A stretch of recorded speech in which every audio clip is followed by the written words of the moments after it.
आज हम क्या प्रैक्टिकल करने जा रहे हैं। वेल्डिंग मशीन में करंट वोल्टेज से संबंधित जो डर होता है कि करंट लगता है कि नहीं लगता है, उसके बारे में हम क्या करेंगे, प्रैक्टिकल करके देखते हैं कि करंट क्यों नहीं लगता वेल्डिंग मशीन से। ठीक है। हुआ ये है कि ये हम वर्कबेंच बना रहे हैं, इलेक्ट्रीशियन के सारे स्टूडेंट बना रहे हैं।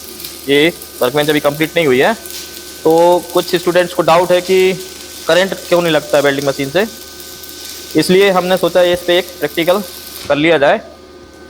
तो हम आज ये देखेंगे कि ये इसमें जो इसकी रीडिंग होती है,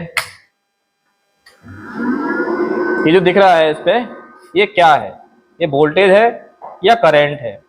उसके बाद हमें ये देखना है कि इसमें हमें करंट क्यों नहीं लगता।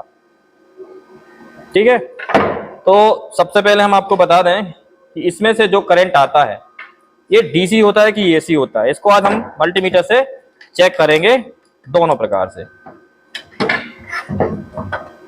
तो हमने इसको एसी 200 वोल्ट पे सेट करके रखा है। तो थोड़ा सा देखेंगे इसको,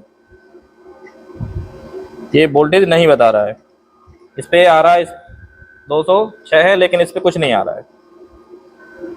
अब हम देखते हैं इसको डीसी पे सेट करके। डीसी पे भी हम 200 पे सेट कर रहे हैं। इसमें आ रहा है 64 वोल्ट के लगभग इसमें आ रहा है, वो भी डीसी।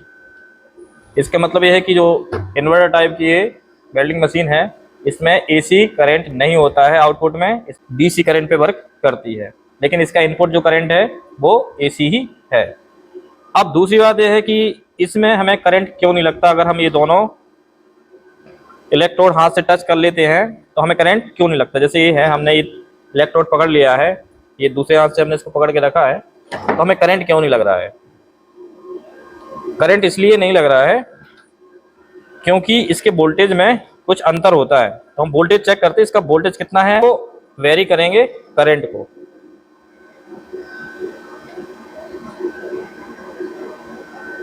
मिनिमम इसका जो एम्पियर है 13 एम्पियर पे हमने सेट किया है, तब भी इसका वोल्टेज 66 है।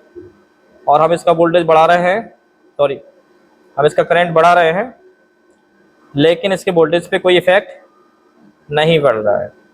ये हमने इसके एम्पियर को 249 पे सेट कर लिया है, लेकिन वोल्टेज वही है 65-66।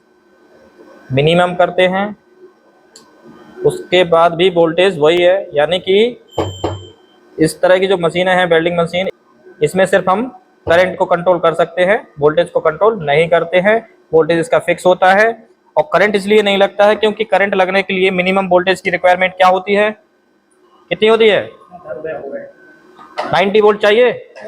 90 वोल्ट पे हमें झटका लग जाएगा। ठीक है। लेकिन इसका जो वोल्टेज है 67 के समथिंग आ रहा है, तो हमें वोल्टेज पर्याप्त नहीं है करंट लगने के लिए, इसलिए हमें करंट नहीं लगता है। अभी कुछ वेल्डर जो होते हैं, जो ज़्यादा एजुकेटेड नहीं होते हैं, तो उनको ये कन्फ्यूजन रहती है कि इसमें ये वोल्टेज ज़्यादा होता है। कुछ लोग बोलते हैं कि ये वोल्टेज है, ये करंट नहीं है। तो हम आपको बता दें ये करंट है, वोल्टेज नहीं है। वोल्टेज इसका फिक्स होता है, सिर्फ करंट को ही हम कंट्रोल कर रहे हैं। ठीक है। तो हमें इससे करंट नहीं लगता है। बाकी सावधानी तो हमें रखनी ही है। ये इलेक्ट्रोड होते हैं इसके, और हमें इसको सेट करना पड़ता है इलेक्ट्रोड की मोटाई के अकॉर्डिंग। इसकी जो एम्पियर है, एम्पियर को सेट करेंगे हम इसकी रॉड के इलेक्ट्रोड की मोटाई के ऊपर। ठीक है। इससे हम ये सीखते हैं कि वेल्डिंग मशीन से हमें करंट नहीं लगता है, लेकिन हमें सावधानी की जरूरत है, क्योंकि आंखों को प्रोटेक्ट करना पड़ता है, आंखों को सेफ्टी चाहिए है। इसलिए आपको गूगल्स वगैरह जरूर यूज करना है, सेफ्टी ग्लव्स यूज करना पड़ेगा, उसके बाद ही आप लोग वेल्डिंग कर सकते हैं। ठीक है।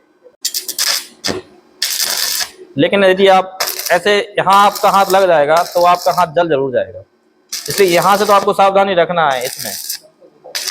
इसमें आपको सावधानी रखना है, यहाँ से आपका हाथ जरूर जल जाएगा, तो आपको सेफ्टी रखना है। बाकी आपको इसमें करंट नहीं लगता।